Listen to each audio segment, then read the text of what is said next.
I would like to understand the current controversy regarding the NEETs PG. जी। तो उसके बारे में आप बताएं, वो क्या है और कैसे लोगों को इम्पैक्ट कर रहा है, स्टूडेंट्स को?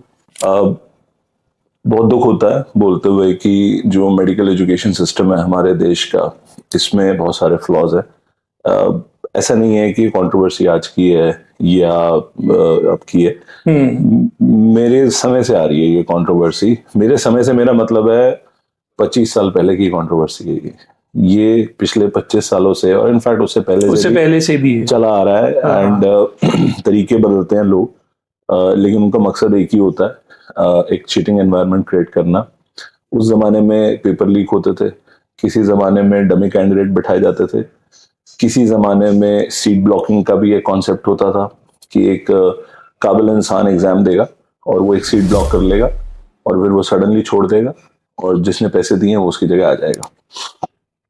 जैसा हमने देखा है मूवीज में भी, मुन्ना भाई MBBS में भी देखा है, और वो 3 इडियट्स में भी हमने देखा है। तो कुछ वैसा आप बता रहे हो?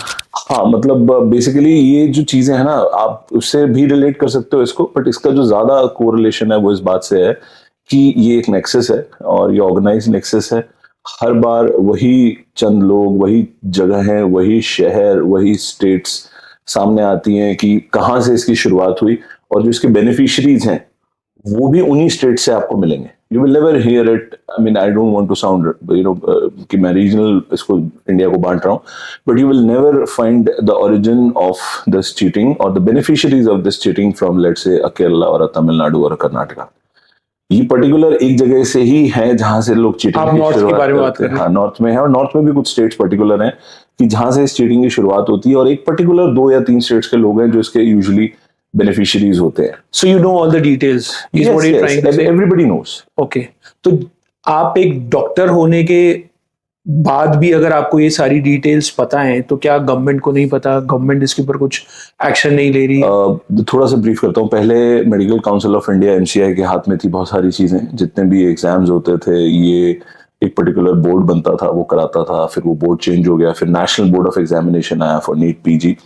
अब एक नई एजेंसी बनाई गई, नेशनल टेस्टिंग एजेंसी NTA, और ये बोला गया कि अभी ये NTA एग्जाम कराएगी। अब ये जो नेशनल टेस्टिंग एजेंसी भी जो एग्जाम करा रही है, उसके अंदर भी बहुत सारे फ्लॉज हैं। फ्लॉज के अंदर जैसे कि एक फ्लॉ ये भी सामने आया, व्हाट यू हैव सीन और what has come in the news is just the tip of the iceberg. There is a big broad base in bottom attached to it, और वो अभी किसी को नहीं पता है कि उसका अंत, उसकी हद कहाँ तक है।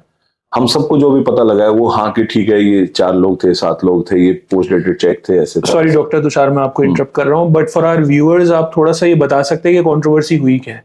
हाँ, तो कंट्रोवर्सी ऐसे है कि तो चंद बच्चों ने जब ये एग्जाम दिया नीट UG का, तो उसके अंदर हुआ क्या कि बहुत कम मार्क्स के डिफरेंस पे रैंक्स में बहुत ज्यादा डिफरेंस आ गया। तो एग्जाम हो गया था, आप कह रहे हो? एग्जाम नीट UG का एग्जाम हो गया, UG का हो गया, नीट UG का एग्जाम हुआ, और उसके अंदर बहुत थोड़े से मार्क्स के ऊपर बहुत ज्यादा डिफरेंस आ गया।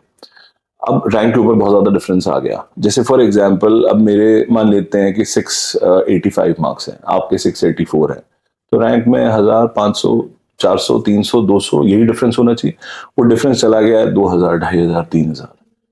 एक प्रॉब्लम। दूसरी प्रॉब्लम, कुछ बच्चे ऐसे हैं, कुछ जगहों के, कुछ पर्टिकुलर सेंटर के, जिनके ऑलमोस्ट फुल मार्क्स आए, which is not practically possible. कितने होते हैं फुल मार्क्स? 720 मार्क्स का नीट UG एग्जाम था। अब ये जो इफेक्ट है इसका, ये इसको लेके कंट्रोवर्सी क्रिएट हुई, तो इसका रिपल इफेक्ट हमारे नीट PG पे आया कि नीट PG का एग्जाम हो ही नहीं पाया। हाँ, correct. And which I think, मतलब although I condemn this decision, because exam है सुबह और आप रात को 11 घंटे पहले बोल रहे हैं कि एग्जाम कैंसिल हो जाता है। सो इसका कोई लॉजिक नहीं है। मतलब मेरे खुद के घर में there was somebody who had come to my house because उसको अगले दिन जाके एग्जाम देना था, और वो ट्रैवल किया था all the way from Punjab.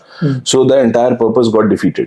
तो ये एक बहुत बड़ी प्रॉब्लम हुई। लेकिन फिर भी मुझे लगता है कि शायद आगे ये लीक होता और इसके कुछ रेपरकशंस होते, तो उससे बेटर है कि जो नीट UG में हुआ, उससे बेटर है कि जो नीट PG में हो गया, वो बेटर है कि एग्जाम पहले कैंसिल हो गया। And now hoping with every media trials and media scrutiny on it, so मुझे लगता है कि अब इसके अंदर chances of getting fairness in the exam almost 99.98% होने चाहिए। ओके।